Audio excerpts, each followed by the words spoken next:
Boa tarde, meus amigos, muito boa tarde. Que bom estar aqui conversando com vocês. Hoje, quarta-feira, 1º de fevereiro, momento da gravação, 16h16 da tarde. Olha que loucura. Beatriz, bom estar vendo você aqui. Eu estou conversando hoje com a Beatriz Ambrosio, CEO da Mention. A Mention é uma super startup da área de relações públicas, super bacana conversar com gente que faz acontecer. Mas, Beatriz, vamos lá. Boa tarde, fazendo de conta que a gente não estava conversando quando a gente começou a gravar. Oi, Edemar, boa tarde.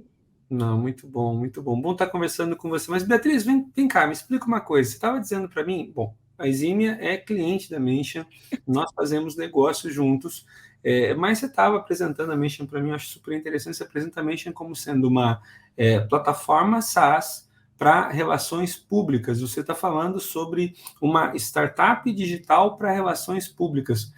Eu nunca tinha ouvido falar sobre nada a respeito, e olha que eu ouço um bocado sobre tecnologia.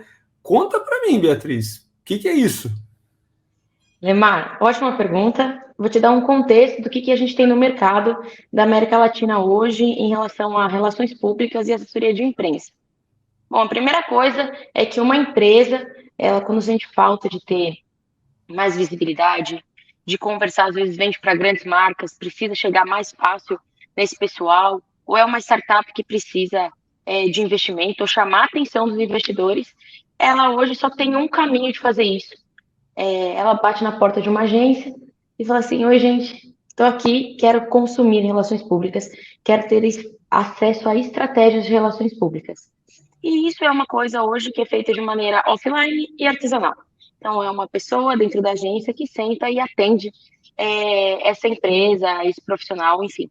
E o que a gente se propõe a fazer na Mention é colocar uma camada de tecnologia para garantir que mais empresas tenham acesso, que empresas de todos os setores e tamanhos tenham acesso e que mais pessoas conheçam relações públicas, que é um universo à parte e diferente do marketing e que cria reputação, é um motor de criação de reputação, mas que na prática constrói a comunicação para todo aquele público que não é o seu cliente final necessariamente. Então, relações públicas a gente pode definir como toda aquela comunicação que você não vende nada.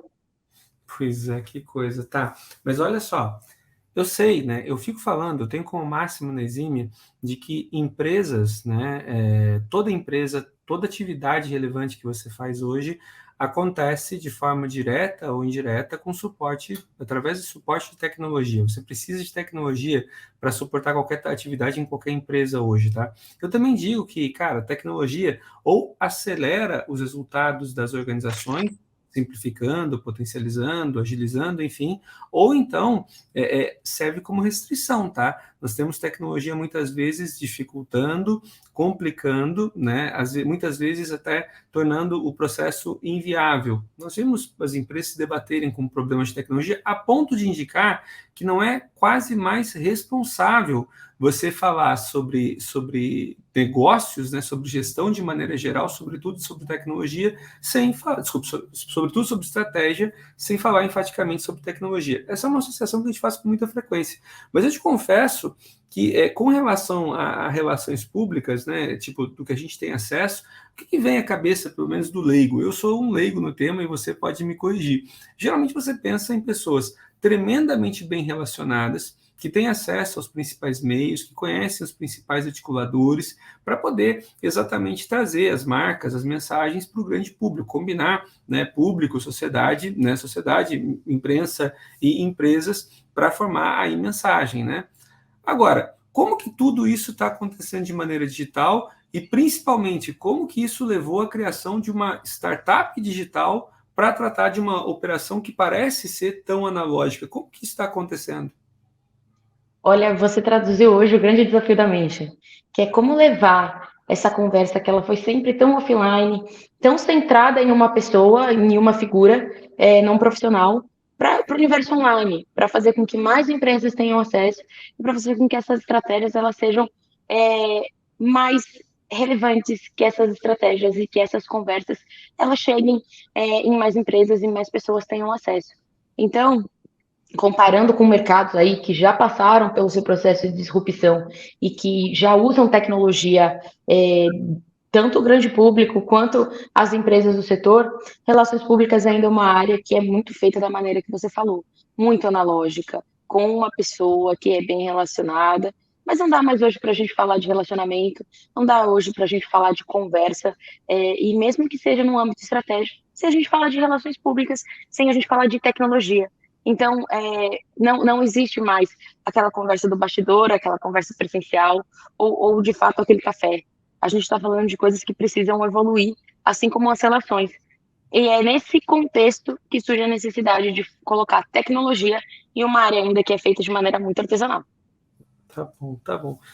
Beatriz, você fala com domínio de causa, né? Porque você trabalha com relações públicas já há bastante tempo, você estuda sobre o tema há bastante tempo. Isso basicamente permitiu que você criasse a sua reputação no meio, né? Ajudasse aí a tantas empresas. E você também trabalhou durante muito tempo apoiando empresas de tecnologia. Então, tecnologia também é o teu negócio, também é o teu core, tá? Mas dá um exemplo para nós, Beatriz, enfaticamente, de coisas que no passado aconteciam analogicamente, apenas analogicamente em relações públicas, e hoje, né, utilizando inclusive a plataforma da própria Mention, já acontecem de forma digital. Onde que você está transformando esse negócio e como você está fazendo essa transformação digital chegar a relações públicas? Olha, eu consigo te dar vários exemplos. Na verdade, relações públicas, ela vem mudando a forma de existir e de se negociar à medida em que as coisas vão evoluindo. Então, vou te dar vários exemplos. Lá no meu começo de carreira, lá no comecinho, quando eu ia marcar uma entrevista, por exemplo, com a imprensa, era um porta-voz da empresa que era meu cliente, e o jornalista, a gente falava de um encontro físico ou de uma conversa por telefone. Então, era sempre ou a maneira que a gente tinha de se relacionar na época. Conforme o WhatsApp foi chegando, até as ferramentas de call mesmo foram chegando, esses formatos foram sendo migrados para essas ferramentas. Mas é sempre uma coisa muito pulverizada. Então, hoje, por exemplo, se eu quero acionar um jornalista, seja ele um profissional que eu tenha algum tipo de relacionamento já prévio estabelecido ou não, eu só consigo fazer isso acionando ele numa lista de um mail grande de jornalistas, que é uma lista de Excel, que eu seleciono um por um, eu faço um filtro, ou eu tenho o telefone dele, o WhatsApp dele, que em algum momento eu consegui ou ele me passou, tá? Então, tem aí essas duas maneiras. E o que a gente faz na Mention é justamente fazer com que o jornalista ele tenha um melhor acesso ao contato com as pautas, que são as informações que as empresas fornecem, que elas querem que vão a público, e fazer com que essa empresa ela não tenha a sensação de que imprensa, fazer assessoria de imprensa, fazer estratégias de relacionamento com o público seja uma caixinha preta. Então, quem é a pessoa na exame que escreve sobre determinado assunto? Hoje é muito difícil da gente saber, se você não está dentro do meio, é difícil. Então, o que a gente faz é justamente eliminar essa barreira do desconhecido, colocando tecnologia a serviço da empresa, fazendo relações públicas de maneira acessível, de maneira barata, e esse jornalista, permitindo que esse jornalista tenha um melhor encontro das pautas, que ele ache essas pautas mais facilmente, que não seja num grupo do WhatsApp ou que não seja num grupo do Facebook, como é negociado hoje. Entendi, entendi. Então, a Mention, nesse caso, funciona como uma espécie de plataforma, onde eventualmente você tem, de um lado, empresas ou indivíduos que buscam relevância, enfim, pessoas que tentam se relacionar ou melhorar sua relação com os principais veículos. Então, de um lado, eu tenho essas pessoas produzindo conteúdo, essas pessoas alimentam a Mention com determinadas pautas. É óbvio que a própria Mention, como organizadora dessa plataforma, faz uma espécie de curadoria, validando também a qualidade dessas pautas, eventualmente classificando, e do outro lado você tem uma rede de possíveis consumidores, que são, na verdade, os diversos veículos, representantes dos diversos veículos, que vêm até essa mesma plataforma para consumir, dentro de cada categoria, conteúdos já devidamente, com uma devida curadoria, que podem servir eventualmente como base para as notícias, enfim, que esse veículo quer produzir. É mais ou menos nessa direção, ou seja, a Mention se coloca como uma plataforma de conexão entre quem produz notícia, ou melhor, produz o que potencialmente é notícia, com quem do outro lado veicula isso e faz isso se multiplicar. É assim que você descreveria a sua companhia hoje? Exatamente, exatamente. O que a gente faz é promover e democratizar o acesso a justamente nesse encontro, a garantir que as empresas elas possam entrar em contato e que elas possam ter esse contato com a assessoria de imprensa. Se a gente fizer um paralelo com o que a gente tem hoje no mercado, por exemplo, o serviço de uma agência, você tem uma pessoa que vai ser o responsável por criar os conteúdos, por falar com a imprensa, gerir relatórios e todos os processos analógicos e operacionais daquela marca. E ela vai fazer, essa pessoa provavelmente faz isso com a sua marca e mais quatro. E esse custo é a partir de R$ 6.000 no mês. E se a gente levar para outra conversa de relações públicas, que é o processo de mensuração, então, quando a gente está falando de relações públicas e assessoria de imprensa, a gente está falando de criação de reputação. E a mensuração, mensurar reputação hoje é um desafio, tanto no Brasil quanto no mundo.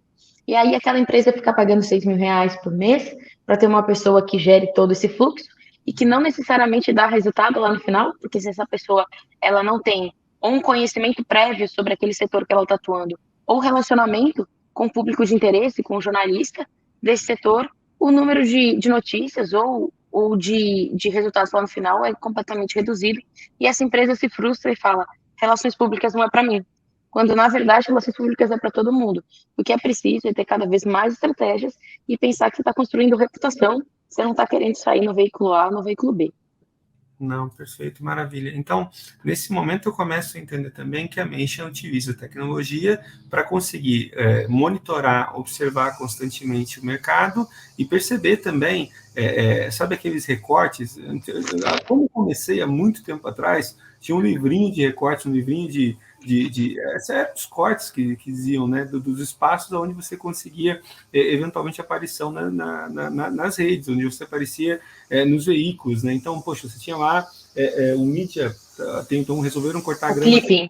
hoje, né?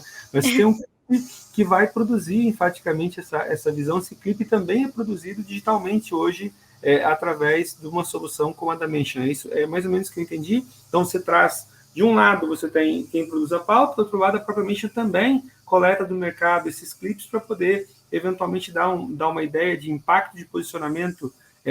Ou eu estou simplificando demais, Beatriz? Não é isso. O que a gente tem hoje, a gente tem duas coisas na Mention que a gente usa tecnologia para fazer. E em linhas práticas, a Mention é um lugar que a empresa consegue produzir esse conteúdo que vai para a imprensa, ela consegue negociar essa pauta com o jornalista e ela consegue, depois de todo esse processo de negociação, entender o que saiu, que é justamente o processo de clipping que você está mencionando. Então, o processo de clipagem, que é uma tecnologia que vai na internet e consegue entender o que foi mencionado a partir dos assuntos que nós provocamos com a criação desse conteúdo, com essa negociação com o jornalista. A gente faz isso em uma escala de América Latina, então a gente consegue acesso aos jornalistas de toda a América Latina e fomentar esses assuntos também fora do Brasil. A gente tem uma segunda tecnologia também, que é uma forma da gente estudar a probabilidade de encaixar uma pauta na imprensa. Então, vou te dar um exemplo. A gente tem uma tecnologia que consegue ler determinadas publicações, por exemplo, do G1, durante um período de tempo, e consegue dizer o quão provável é daquele assunto estar no G1, aquele assunto que a gente está querendo, de acordo com o que os jornalistas têm escrito e que o veículo tem pautado ao longo desse período. Que interessante. Então, nesse momento, eu começo a entender que vocês utilizam uma ferramenta de análise, então, para poder pegar os textos, pegar o material que é produzido. Então, além da curadoria de você, obviamente, apontar o que é relevante, indicar o que não é relevante, você também faz, eventualmente, uma análise, né, de pontuação para saber o quanto que, eventualmente, isso vai dar matching. Então, você faz quase... Eu percebo, não sei se vai por aí, mas é quase como se a companhia fizesse matching entre, eventualmente, produtores de notícia que estão produzindo determinadas pautas com, do outro lado, consumidores. Notícia não, né? Produtores de fatos, né, que eventualmente possam ser de interesse de determinados veículos. Você faz esse matching para verificar se fato mais interessado gera igual a possível notícia, né, que vai ser veiculada em algum meio. Bem legal, mas bem legal mesmo. E me fala uma coisa, Beatriz, Como é que você está vendo? Nós estamos em pleno tempo de ChatGPT, né? E o mundo está meio assombrado com essa coisa do ChatGPT. Eu sei que muito se fala de maneira exagerada, por outro lado, também muito se simplifica com relação ao que essa tecnologia pode fazer. Como que você está vendo hoje na produção de notícias, na produção de texto, né? Principalmente na construção de texto, roteiro, como você vê a utilização de tecnologia de inteligência artificial, como o ChatGPT, para começar a produzir redação de texto interessante? Isso faz sentido? É coisa para 2023? É coisa para 2030? É coisa que nunca veremos? Como que você aponta isso para a gente? Olha, sobre esse assunto eu preciso dizer que eu já recebo contato de pessoas, de potenciais clientes na mente me perguntando: "Mas quem vai escrever? É uma pessoa? É um profissional? Ou é uma máquina que vai estar escrevendo?". Então essas perguntas elas já chegam e hoje, com todo esse assombro, as pessoas ainda preferem uma pessoa escrevendo, um profissional escrevendo. Mas isso vem muito do lugar daquela pessoa de não entender o que essa nova ferramenta, o que essas novas tecnologias elas vêm entregar. De fato, eu vejo num curtíssimo prazo esse tipo de tecnologia produzindo conteúdos que vão ser destinados a tanto a estratégias de marketing digital quanto de relações públicas dentro das empresas. Porque a produção de um bom conteúdo hoje é uma dor. É uma dor produzir um bom conteúdo para rede social, para a imprensa, o que quer que seja. Isso é uma coisa difícil que as empresas precisam fazer e que, se não é dado o devido olhar, se não é dada a devida atenção, isso a gente tem um potencial de danificar a reputação mesmo, porque a gente está falando de conteúdos que são produzidos para a gente usar da porta para fora, ou conteúdos que a gente é usado para lidar com aquele público de interesse que é muito importante, que é o colaborador. Então, eu vejo no curtíssimo prazo esse tipo de tecnologia tomando lugar, mas também que isso vai ser um movimento gradativo. Então, as pessoas elas vão passar a usar para determinados tipos de conteúdos, que são aqueles em que o nível de estratégia e tudo mais ele é diminuído, então a gente está falando de conteúdos mais operacionais, e com o passar do tempo isso vai ganhando aí seu espaço de relevância na produção de conteúdo. Hoje, na Mention, a gente usa profissionais que são experientes para fazer esse tipo de conteúdo, mas eu consigo dizer que isso é uma coisa que a gente já está estudando e olhando para que muito em breve esteja dentro das nossas estratégias de produção de conteúdo. Muito bom, muito bom. Outro ponto aqui também importante, né? Nós tivemos nos últimos tempos, no passado, no Brasil, isso era uma particularidade muito característica, né, do Brasil. Nós tínhamos os meios de comunicação, os veículos de imprensa, né, nós percebíamos nele uma grande concentração, né? Nós tínhamos uma concentração de poucos grupos controladores, né? Nós tínhamos diversas revistas, diversos jornais, né, de alguns canais de TV, mas não eram tantos assim. De uns tempos para cá, a gente está vendo uma multiplicação, principalmente por causa dessa facilidade desse novo formato, que é o formato digital. Ao mesmo tempo, quando começou a acontecer o fenômeno das mídias sociais e o próprio Twitter, o próprio YouTube, ele dá a ideia de que todo mundo hoje é meio que um meio para uma mídia, né, para propagação de notícia, o que sempre foi verdade, mas agora é potencializada por tecnologia. Cara, a gente tem visto, né, mudanças de comportamento na sociedade para consumir informações nessas mídias informais. E, por outro lado, nós temos visto também as mídias tradicionais se moldando e se adaptando. Isso traz coisas boas e traz coisas ruins também. Por exemplo, o famoso pare as prensas, né? É cada vez menos pare as prensas porque você tem hoje a instantaneidade da internet. É óbvio que você tem um impacto maior da mídia impressa, mas você tem a instantaneidade da internet. Esse é o lado bom. O lado, quer dizer, que eu considero bom.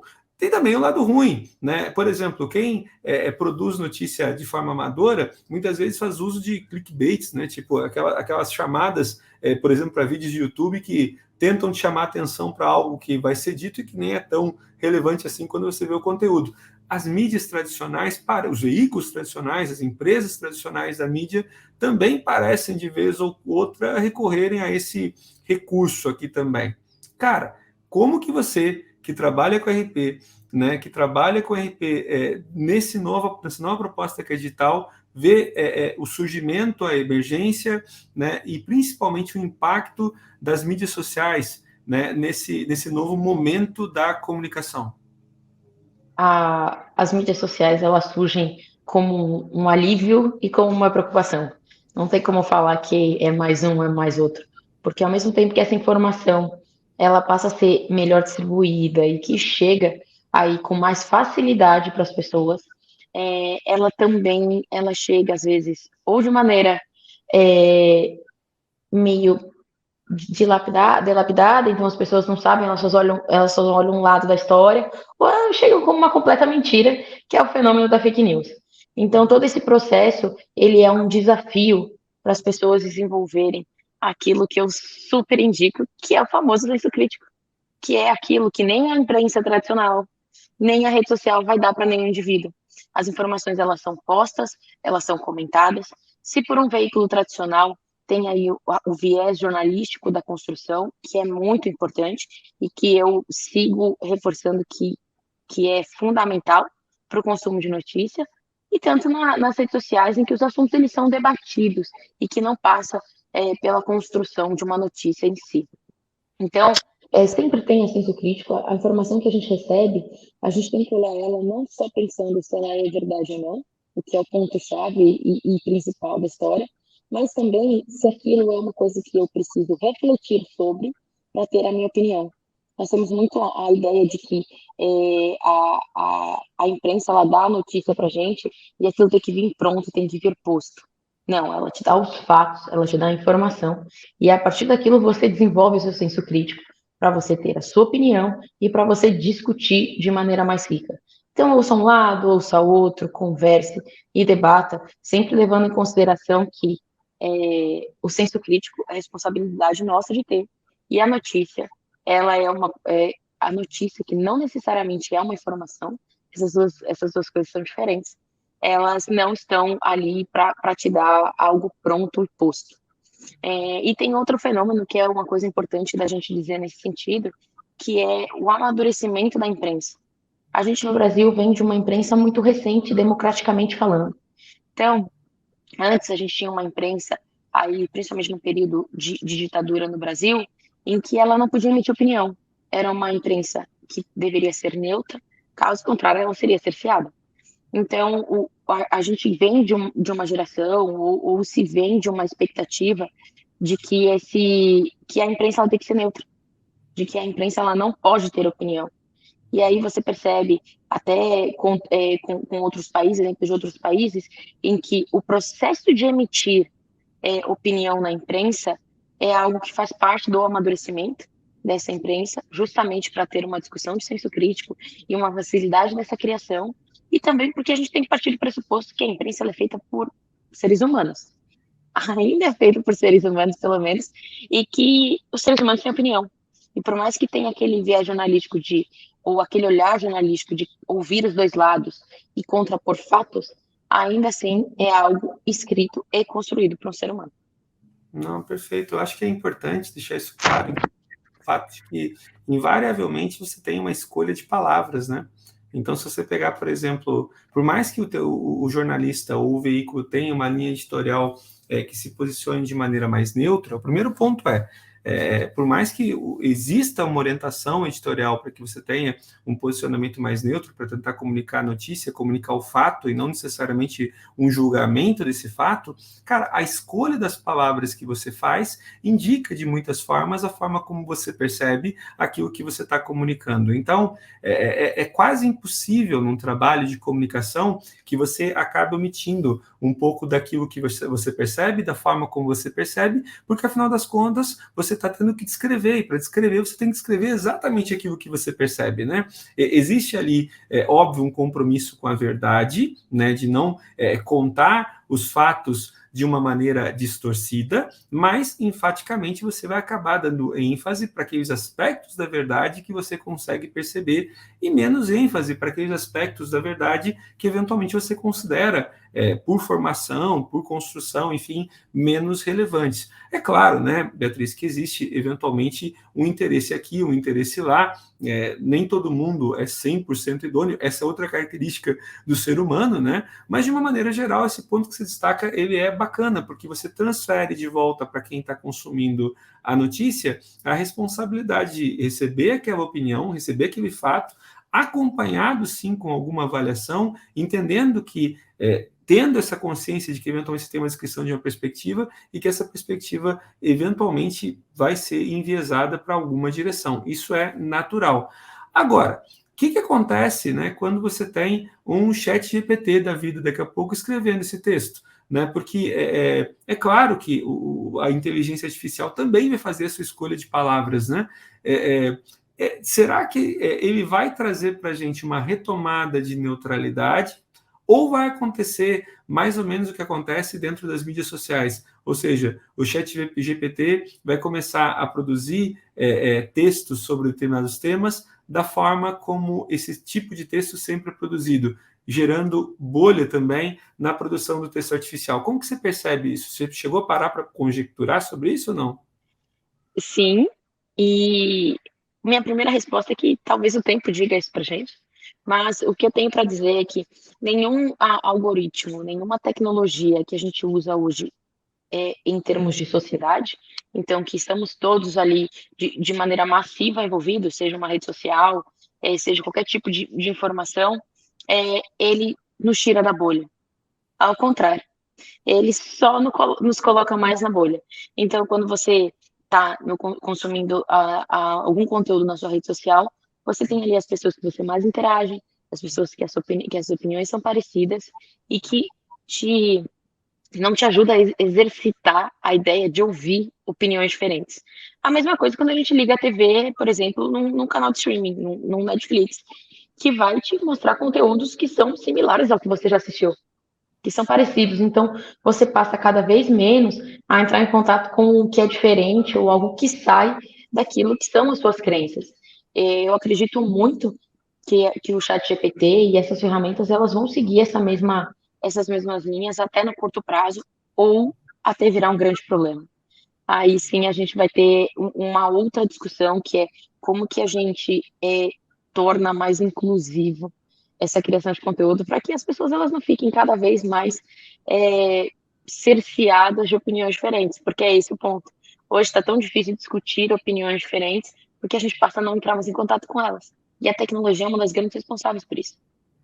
Não, perfeito, maravilhoso. Aqui tem um outro aspecto interessante, Beatriz, para a gente pensar um pouquinho sobre como funciona, inclusive, na própria Mention e como que vocês estão pensando em utilizar cada vez mais tecnologia. Eu adoro a máxima que você utilizou de democratizar o acesso a relações públicas, né? Ou, pelo menos, relações públicas feitas de uma forma bacana, né? Eu adoro essa ideia, tá?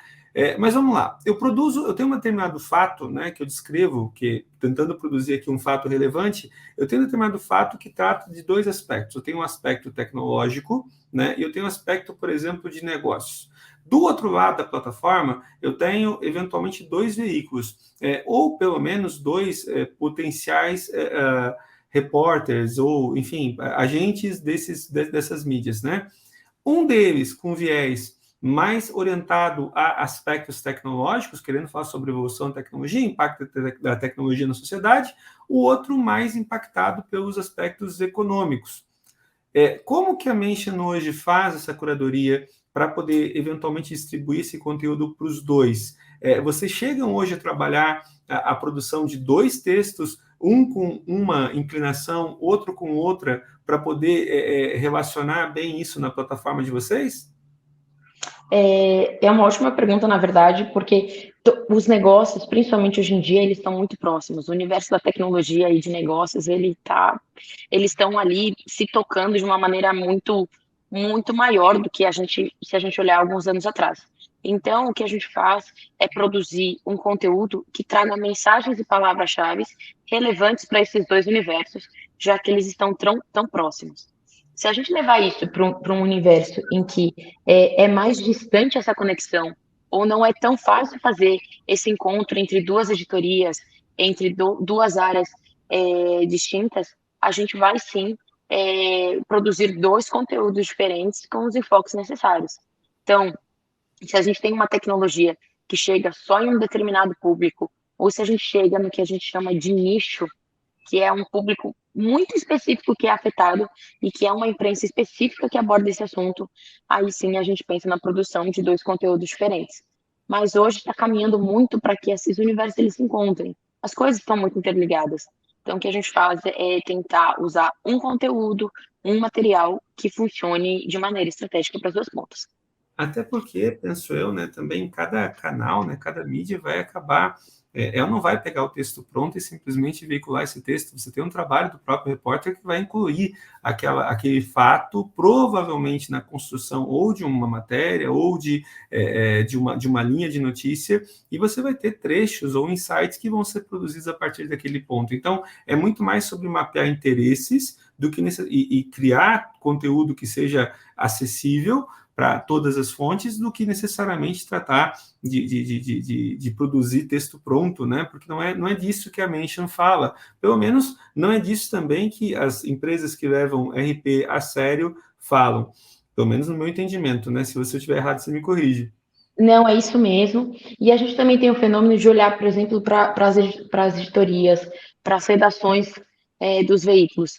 Antes, a gente tinha um jornalista super especialista em economia, outro super especialista em política, e com essa mudança no formato de consumo de notícia, o que a gente tem são jornalistas mais generalistas, que eles escrevem sobre o universo de negócios, sobre o universo de economia, de uma maneira muito mais próxima, ou um que escreve sobre cidades, ele vai escrever sobre viagens também. Então, com essa proximidade das editorias também, em razão desse encolhimento das redações, a gente tem cada vez mais usado a estratégia de abordar e usar um conteúdo, porque o jornalista que está lá na ponta, ele está escrevendo sobre mais de um assunto. Maravilha, maravilha. Olha só, mais uma pergunta que eu considero pelo menos enrascada, tá? Anos atrás, perguntaram para o Jeff Bezos o que ele considerava que mudaria, quais seriam as grandes mudanças que ele enxergava nos próximos 10 anos. Ele começou a resposta dele dizendo que essa era uma pergunta super interessante, que era feita para ele com alguma frequência, então ele tinha lá uma resposta preparada, mas ele entendia que as pessoas deviam se concentrar em outro aspecto. Ele dizia, cara, estratégia você não constrói em cima daquilo que vai mudar, você tenta construir estratégia em cima daquilo que não vai mudar. No caso da Amazon, por exemplo, ele disse que, cara, na Amazon, no futuro, as pessoas vão continuar querendo produtos mais baratos, entregues cada vez em menos tempo. Nunca vai inverter para se pedir produtos mais caros, entregues em mais tempo. Então, a estratégia da Amazon é construída em cima disso. Então, Beatriz, você está trazendo o novo, né? Você está trazendo a inovação para relações públicas com a tua plataforma de SaaS para poder fornecer e democratizar esse serviço para mais pessoas e para mais meios e também facilitar a vida de quem precisa lá desses fatos para para produzir o que é notícia. Agora, me diz uma coisa, o que você viu que não mudou e que também não vai mudar? Porque, afinal de contas, tem uma empresa nova, mas o que vai continuar sendo verdade em RP nos próximos 10 anos, no seu entendimento? Vai continuar a necessidade da empresa de conversar com os públicos, de interesse dela. Isso nunca vai mudar. A empresa ainda vai precisar se relacionar com os públicos, seja ele o seu cliente, o seu consumidor, seja o governo, seja a comunidade do entorno, seja o seu fornecedor, enfim, o que não muda nunca é a necessidade da gente precisar se relacionar. E relações públicas é justamente sobre isso. Maravilha, maravilha. Agora vamos para o outro lado, né? Já que eu fiz a pergunta sobre o que não muda, e bacana, porque o que muda, né? Porque afinal de contas, já houve a ideia da comunicação de massa, hoje se fala muito que a comunicação de massa acabou e que a ênfase é a comunicação quase individualizada, Mas assim, a gente ainda sabe que qualquer coisa que saia numa grande rede de TV em horário nobre, qualquer coisa que seja veiculada naquele horário, tem um impacto de um canhão, como você mesmo descreve. Mas vamos lá, Beatriz, o que, que vai mudar nos próximos 10 anos em RP, principalmente em função da tecnologia? É a adoção de novas tecnologias para esse mercado, porque a gente está falando de um mercado que não existe tecnologia ainda, e que ele ainda não usa de tecnologia dentro da sua forma de operar. E isso tá para mudar, a gente está muito perto de uma mudança, porque hoje já não funciona mais. A gente fala de profissionais e de estratégias empresas que já usam tecnologia, às vezes, no seu core, e quando vai usar uma estratégia de relações públicas é algo extremamente offline. Hoje a gente está falando de profissionais envolvidos nesse setor que usam de aplicativo programático, pegam uma carona ou pegam um Uber para se locomover, que pedem comida de deliveries do jeito que quer, que viajam e compram passagens de maneira online, que guardam o dinheiro e investem dinheiro de maneira a ter contato com startups, consomem saúde hoje, planos de saúde são feitos de maneira tecnológica. E quando eles chegam no serviço, eles usam uma planilha de Excel e um editor de texto. Isso não acontece mais, isso não funciona mais. Então a gente precisa trazer tecnologia para esse setor. E hoje, quando a gente olha para ele, isso é até um convite. Falta tecnologia de ponta a ponta.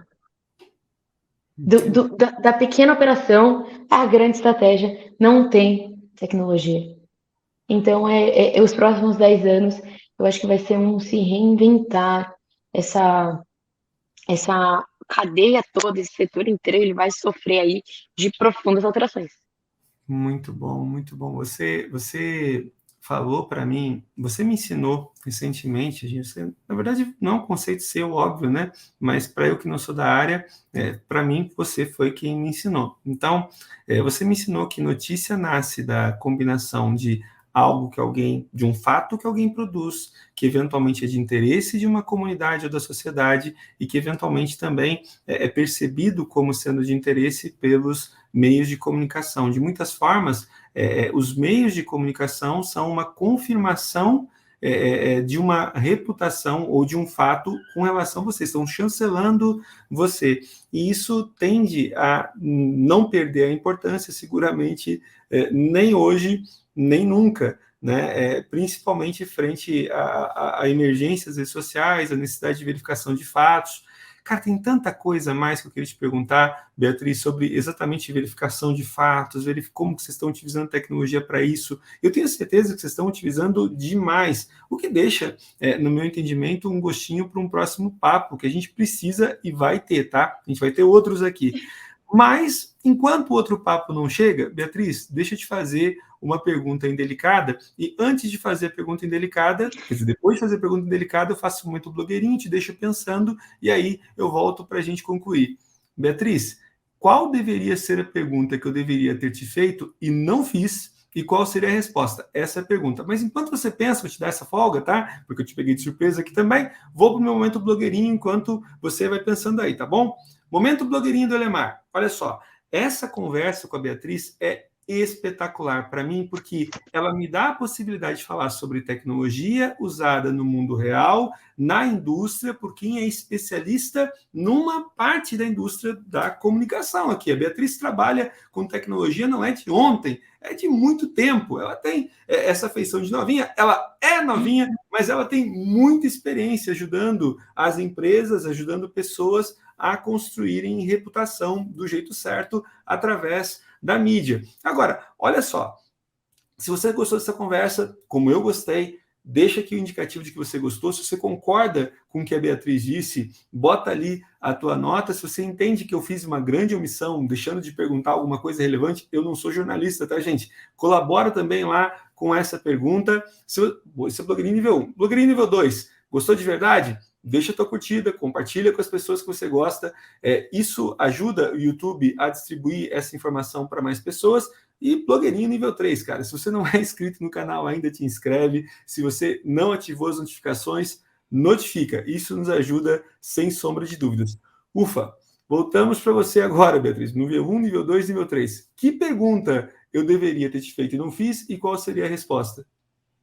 Difícil, mas eu acho que seria por que pessoas e empresas precisam de relações públicas. Acho que Boa. seria essa a pergunta, e a resposta é sobre um assunto que a gente já conversou, Lemar, que é quando a gente não se posiciona, as pessoas não se posicionam, né? A gente é posicionado. Então, quando uma marca não dialoga com o mundo coloca ela onde bem entender. Quando um profissional não conversa ou não emite uma opinião sobre algo que ele deveria emitir a opinião, ele é posicionado. Então, é daí que vem a necessidade de você criar estratégia de relações públicas e criar relacionamento com os seus públicos de interesse, para que você não seja posicionado de uma maneira que você não quer. Maravilhoso, maravilhoso. E, aliás, nesse aspecto, né, Beatriz, você cumpre, vê a sua empresa, né, cumprir o seu propósito fazendo exatamente o quê? Democratizando esse acesso a uma ajuda qualificada, né, profissional, para poder te posicionar do jeito que você entende que deve ser posicionado, eventualmente recebendo um toquezinho ou outro também sobre que tipo de posicionamento talvez não te ajude assim tanto para você atingir seus objetivos, enfim, ajuda democratizada através de tecnologia. Beatriz, eu sou um grande fã do seu trabalho, além de seu cliente, né? Obrigada. Trabalhamos já há pouco, ainda há pouco tempo com a Exímia, mais a Mention, mas eu sou um grande fã do seu trabalho de longa data, então fica aqui mais uma vez o meu agradecimento por esse bate-papo, que, cara, para mim valeu demais a pena. Para quem acompanhou, muito obrigado. Beatriz, até uma próxima. Vou concluindo por aqui a gravação.